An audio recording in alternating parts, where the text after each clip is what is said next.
குமரவேலும் அரசியும் தேட்டருக்கு முன்னாடி நின்று செல்ஃபி எடுத்துகிட்டு இருக்காங்க. அந்த நேரம் அங்கே சரவணன் வராரு.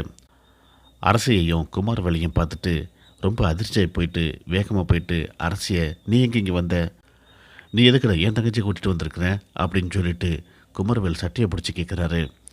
நாங்கள் 2 பேரும் லவ் பண்ணுற மச்சான் அப்படின்னு சொல்லிட்டு குமரவேல் சொல்கிறாரு.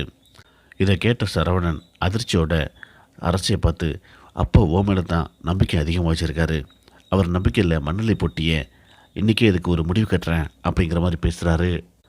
பிரிஞ்சு கிடக்கிற நம்ம 2 பேர்த்து குடும்பத்தை ஒன்று சேர்க்கணும் அப்படிங்கிறதுக்காகத்தான் நாங்கள் 2 பேரும் கல்யாணம் பண்ணிக்கணும் அப்படின்ட்டு முடிவு பண்ணணும் அப்படிங்கிற மாதிரி குமரவேல் சரவணனை பார்த்து கெஞ்ச ஆரம்பிக்கிறாரு. சரவணன் குமரவேலுடைய கன்னத்தில் பலார்னு 4 அறை விடுறாரு. அரசியை பிடிச்சி கூட்டிக்கிட்டு வீட்டுக்கு போகிறாரு. வீட்டில் கோமதி இன்னும் அரசியை காணாமே, எங்கே போயிருப்பாளோ அப்படின்னு சொல்லிட்டு ரொம்ப பதட்டமாக இருக்காங்க.